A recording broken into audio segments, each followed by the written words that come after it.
Hey everyone, it's Jason's. This is Exiled Legends by Unstable Games, same people that created the Unstable Unicorn games.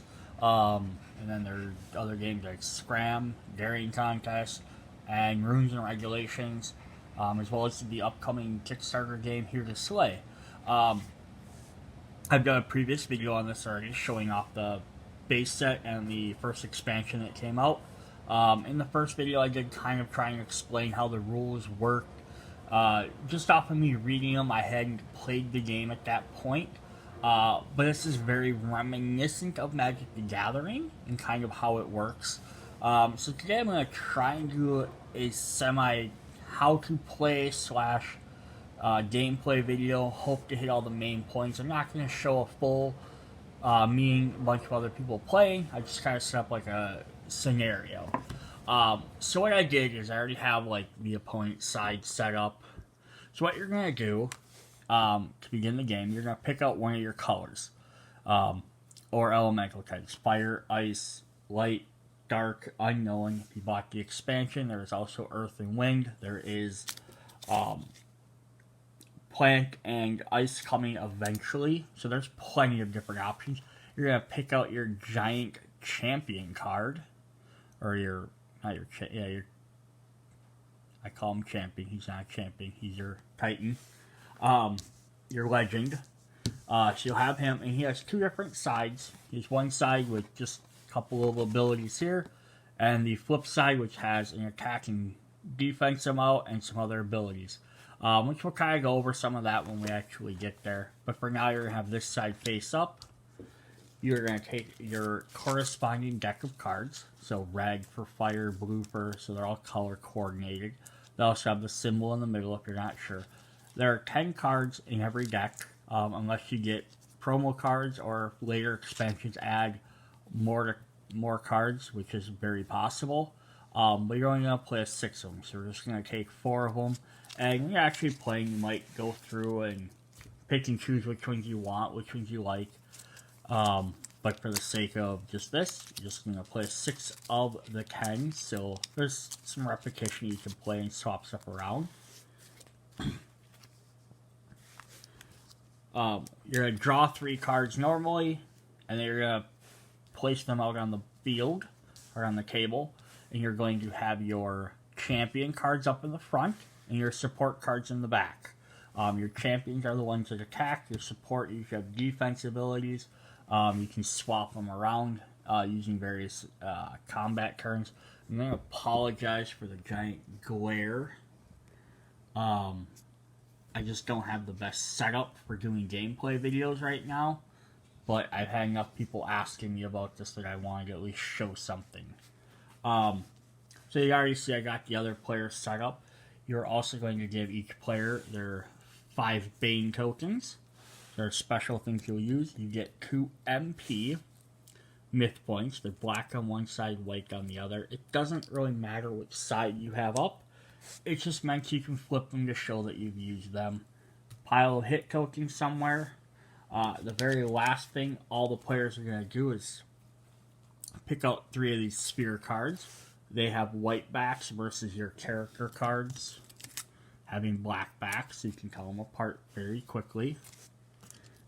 So like in this game, I'm playing with 3 players, so we're going to have 9 sphere cards. We're going to shuffle them together.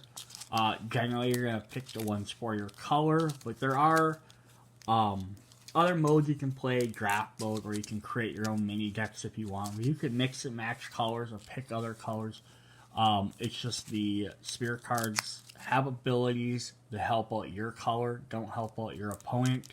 So it wouldn't make sense for me to put in earth spheres because there's no earth cards, so no one would gain a bonus. Or for me to pick 2 fire and 1 water and give the water an advantage. If I was playing a mixed deck and I had water cards in mine, you could do that. So, game is set up in rounds, which each player goes through and takes their turn, and then the next round starts. The objective of the game is to defeat your player's legend.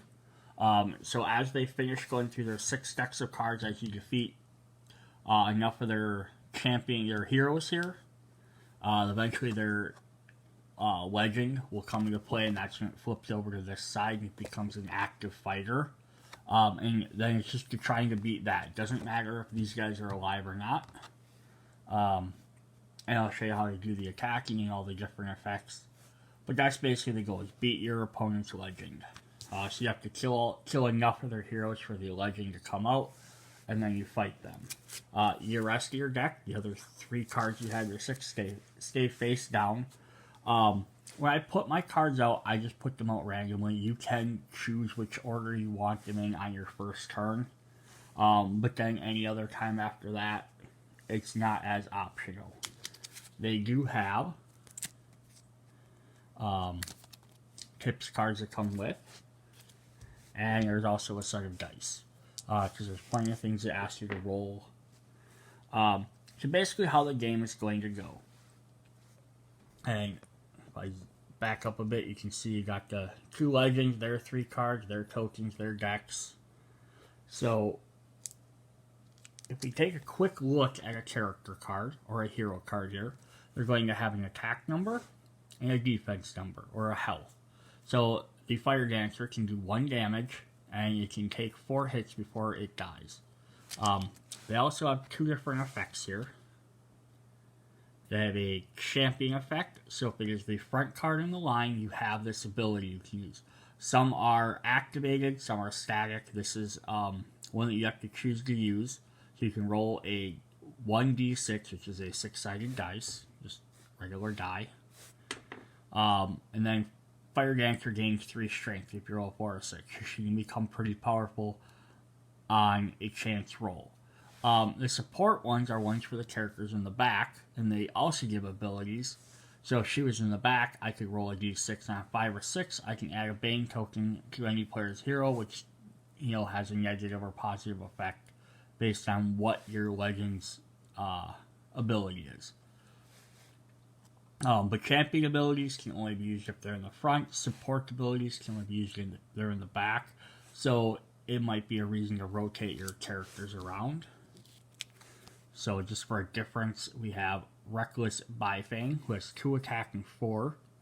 But you could roll a d6, 1 of 3, you add 1 damage counter to this.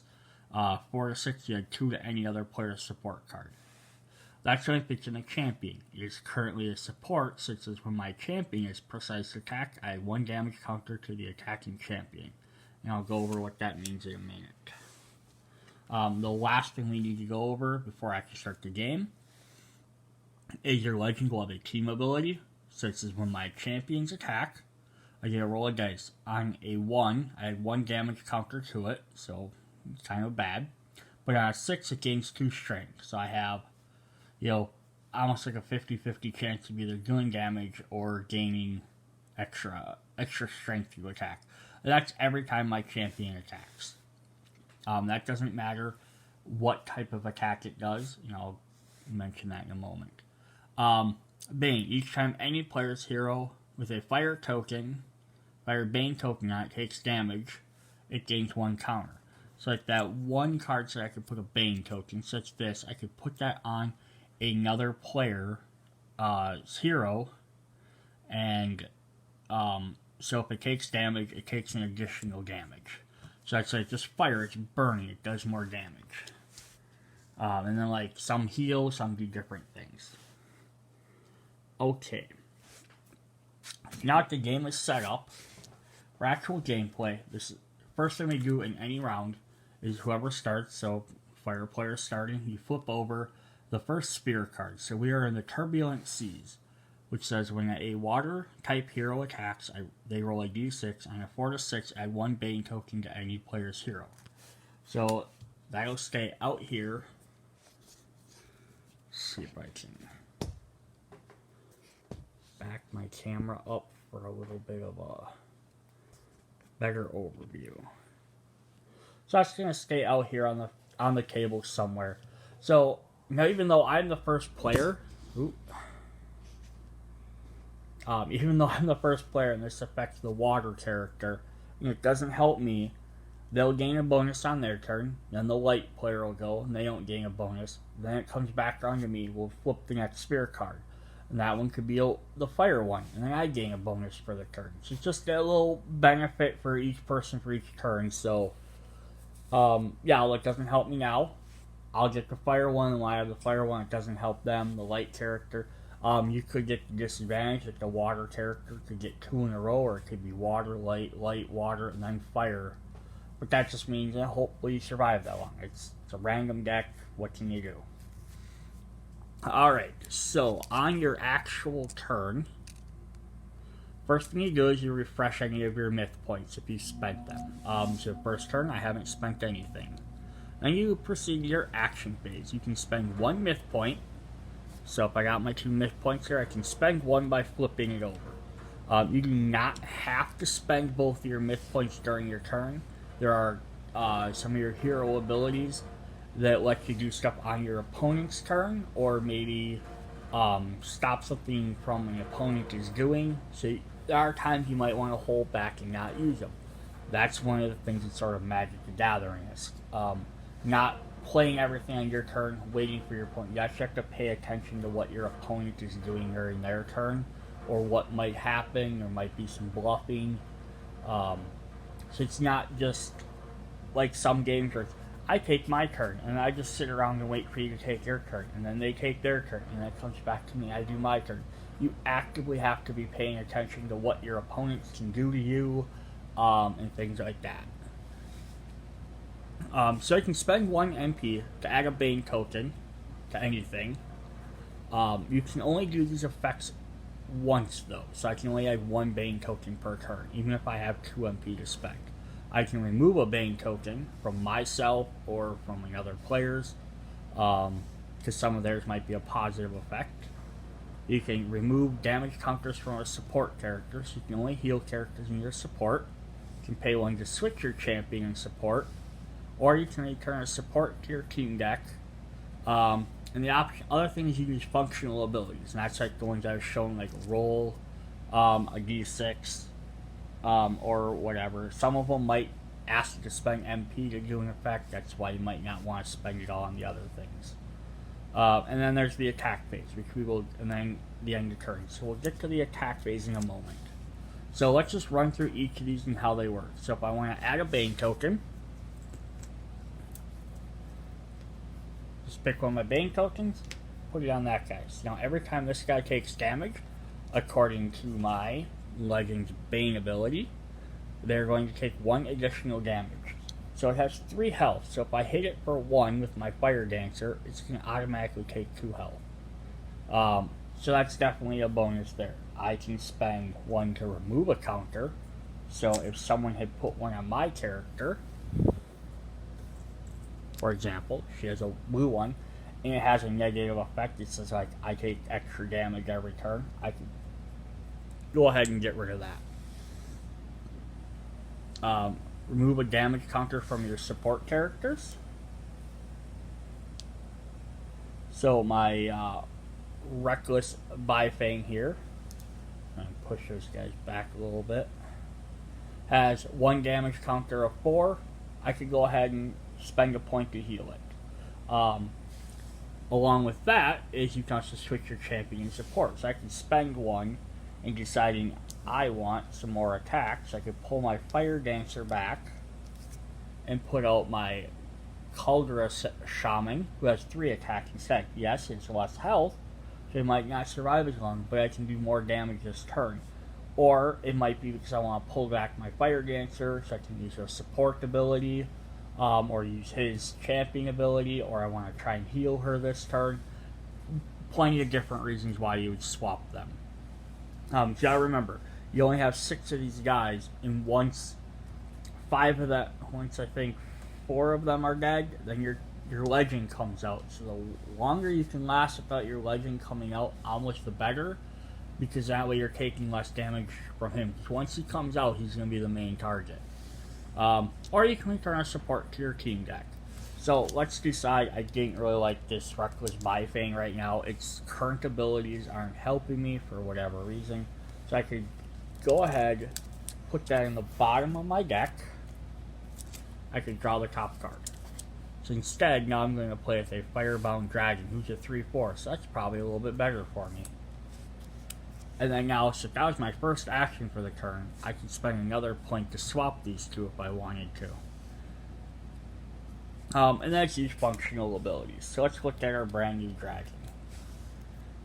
So his support ability, this is when your champion is destroyed, spend 1 MP to remove up to 2 damage counters from one of your supports. So I can't use this during my turn, because my champion's probably not going to get destroyed on my turn. But it's a reason to save that one of my MP for one of my opponent's turns if I need to heal someone. Alternatively, if he was in the champion spot, I could spend 1 MP to add 3 damage counters to any player's heroes, but then I can't attack. So basically, you can just direct damage someone, which is nice because then if they can't, if they're not actually performing an attack, they can't use their when attacked defense abilities. So that's kind of the upside to that. Alright, so let's say I did some stuff, I changed some things, I moved some things around, whatever. I used up my 2 myth points. So flip those 2 over. And now I get to do my attack base. So that precise attack and mass attack. And I think this is one of the things when people are reading through the books, or maybe my first video, got kind of confused about. So my shaman has 3 attack power. If I want to do a precise attack, I can take his 3 attack power, and I can do an immediate 3 damage to either of these characters. So the Crane Sensei here only has 3, and the Sea Snake only has 3 defense as well. So definitely I could destroy either one of those characters. So that's a great way to do that. Alternatively, what you can do is, let's say they have already had some damage counters on them. So I could just do 3, destroy one of them, be done. And then the opponent would get to take their turn, so on and so forth. Or I could do a mass attack. What a mass attack does is allows you to take your 3 damage and spread it out amongst all the other targets. So what I can do is I have multiple options for how I can do it. I have 3 counters I can spend. But you have to always attack the first guy first, and then you can move backwards. So I could do 1 attack here, which would destroy him, 2 attack there to start hurting him, and I have my 3rd token, which I could now put on any of the 4 support guys. So I could drop him there. Alternatively, because I have 3, I can put 1 here and just hurt him a little bit more, and then put 2 on each of the back guys there. So I can spend 3 points. You cannot put more than 1 point on a character. So even though this guy needs 2 to get destroyed, I can't put 2 tokens on him. I can only put 1 if I do a mass attack. So you can either spend it all on one player and put 3 that way, or you could spread it out amongst the other characters. So I could put 1 here, destroy him, and then drop 1 on each of these guys as well, and start weakening up his higher defenses back there. So it's the gamble back and forth. Is do you do a precise attack and try and just immediately straight up destroy 1 character, or do you do a mass attack and spread the damage around? And now he has 3 attack. My dragon also has 3 attack. But now you get someone like your Fire Dancer. So she was up front, and we are sitting in the exact same scenario. She's only going to do 1 damage. So I can either put a counter on the Sea Snake or the Crane Sensei. Those are my 2 options. Because if I precise attack, she's only going to do 1 damage. If I mass attack, she's still only going to do 1. Sorry about that. She's still only going to do 1 damage. She might be like, well, what's the point of someone like that? Well, she does have her special ability that says, roll 1d6 on a 4 to 6 Fire Dancer gains 3 strength.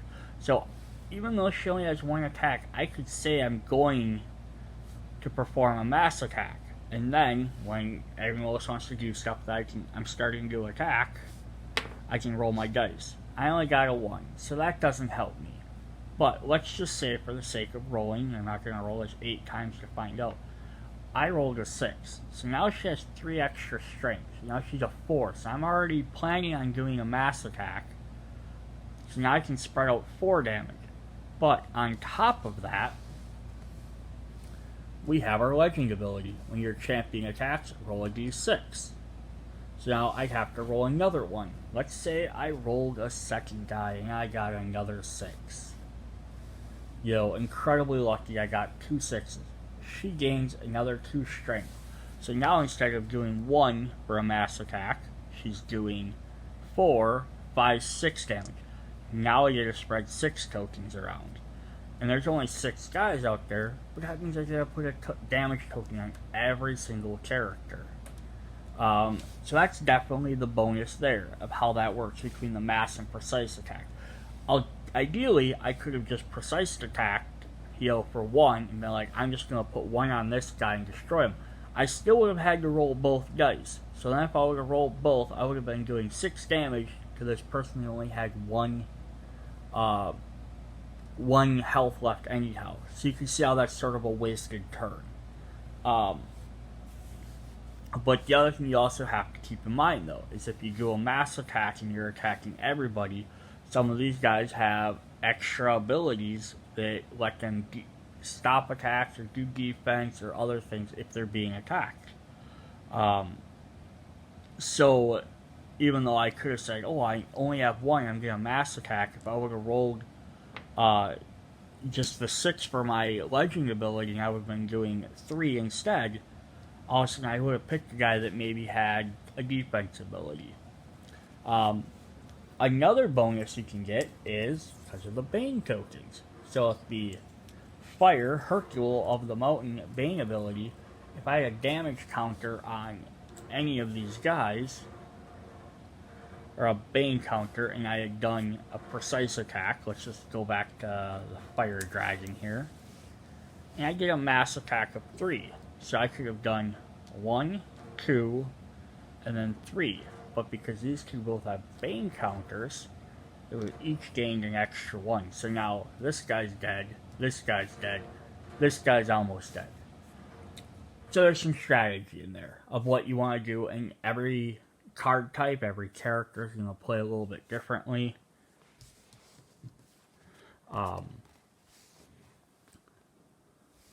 So like, for example, Naga the Serpentine, the water legend, has when your champion is precise attacked, you can roll a d6. On a 16, you get the damage.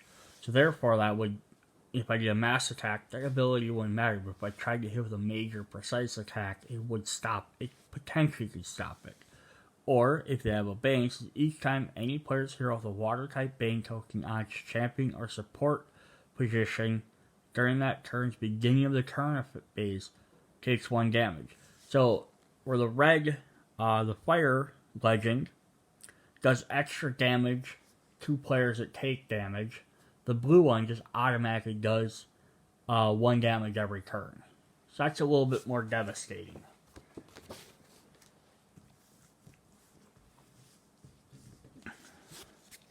And then just for the clarification of the way I'm not going to go through all of these, you can watch my other video if you want to see what all the cards do.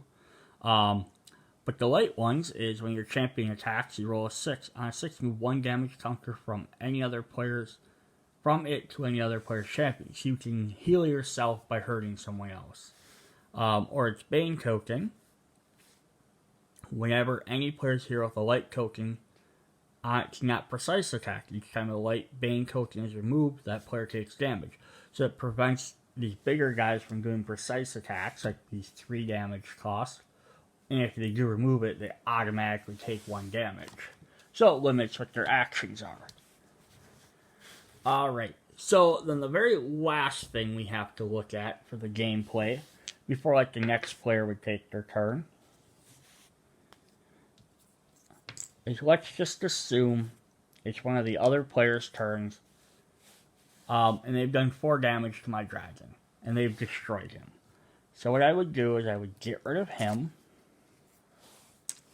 goes to a discard pile somewhere. I pick one of my 2 support characters to move up, and then I draw a brand new character.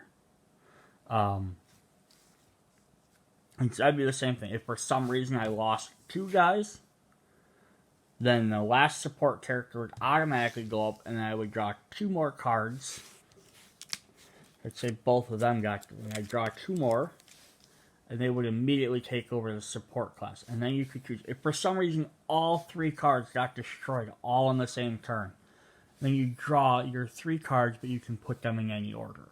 Now if I lose 1 more card, let's say I lost my Fire Dancer, I can choose which guy to put up. Now since I have no more cards in my deck, all my other guys have died, your legend comes into play. So now he flips over and he sits in the 1 spot. So now you're going to have this weird awkward part on the table. Or if you move him up, you can. Definitely having him in attack position helps because he can do a ton of damage, he can kill some guys quicker, but you lose the game when your legend dies. These 2 guys can both die and you can be just stuck with your legend. That's fine. You can swap him in and out like anybody else. And right now he's considered to be a hero, so he gets affected by hero abilities as well. The other things that change when your champion flips over, besides gaining their attacking defense or health, they lose the team ability. So you no longer have the extra team ability, but you keep the Bane ability. All legends also have 2 champion, 2 support abilities. So you only get to use 1 per turn, whichever one you want. Or I suppose you could use both. You have to pay for each one separately. They're 2 separate actions. But you get some options, so it's a little bit. So, like, for example, if he's in support, I can spend 1 myth point to add 2 damage countered to any player's champion. So, while he's sitting in support, you could spend your MP, you could smack someone and do some extra damage. Or I could spend both of my MP to add 3 damage countered to any player's champion. So I could spend 2 and do 3 damage straight up. So you got the option of which one you feel like you can do better. But that's if you have him sitting in support. Or I can move him up into the champion mode. And when he precise attacks, he gains 2 strength. That means he's precise attacking for 5. That will destroy almost any single, with the very few exception, any hero that's out there. When Hercules the Mountain mass attacks, it deals double the damage to each of its targets. So here I can do it for 3 damage, but I can do 2 counters on each character. So again, the champions do massive extra damage. The only downside I did find out while playing is if he's in attack mode, once you start getting your guys into attack mode where he doesn't act, if he's in support mode yet, you can be spending your myth points on this stuff. But I did find more so when I played a 2-player game, it probably wouldn't happen as much as a 3 or 4 or 5-player game, just because you probably have more people to play against. But when I got to a 2-player, or if it gets down to only 2 players left, I found out that what we ended up spending our points on is I would spend 1 myth point to put a Bane token on them, because it does 1 extra point of damage, and then I would spend 1 point to remove one from me. And then the opponent would do the same thing. Or if they were up ahead and they were like, oh, I added 2 Bane tokens down, like, I'm just spending my points removing Bane tokens. And we were just going back and forth adding and removing Bane tokens each turn. Because, like, if you're playing as the water one, beginning of every turn, you're going to take a point of damage. So you're going to try and remove that as soon as you can every turn, so you're not taking extra damage all the time. Because you don't want to get 3-4 tokens on yourself, so you can always keep removing them to keep as many off as possible. So we kind of got to the point where we're like, alright, once it's 2 players, and if it's just the, basically the champions, or the legends fighting, we just stopped playing Bane tokens. That's just a house rule I played. Yeah, so that's just basically how the game would play, and he could move up here, keep doing his attacks and defense. If he dies, you lose the game, you're out. So if it wraps around, 1 turn's done, next player. So like my next spear card, after every player's went, Now light players get an option of putting a Bane token. All players take their turns, and we get Tranquil Waters. So it's going to took me 4 rounds to get fire, but all my fire characters now gain 1 strength. And there are various other cards that let you mess with the spear deck, so that way you can I don't want the blue guy to gain advantage or this or that. The more players you play with, the better that precise or the mass attack works, because you have more targets. So if you get some characters that have 4, 5, 6 attack, it's better when they have more things to target. One of the games I played was just 2 players. It was me and one other person. So most of the time, the mass attack didn't do a whole lot, because if you up your attack over 3, because once it gets over 3, you can't do any more damage anyhow. So if you had characters that had the ability to gain 4, 5, 6 attack, it didn't make any difference. So most of the time you're just precise attacking, because I'm there to just make sure this one guy's dead, rather than spreading out the damage to 3 people when I have a bunch. Or if they only have 2 attack, it kind of makes it a little bit less. You get less options. I would recommend playing with 3+ people. Base set comes with 5 characters, 5 decks. The expansion adds 2 more, so you could potentially play up to 7. First 5 here, and then they added the Earth and Air set, and eventually the Planet Ice will come out. So you could play with all of them, but that might get a little messy. So I hope that kind of explained the rules for everybody and how to play. If you have questions, ask. I will try and answer them. Thanks. Bye.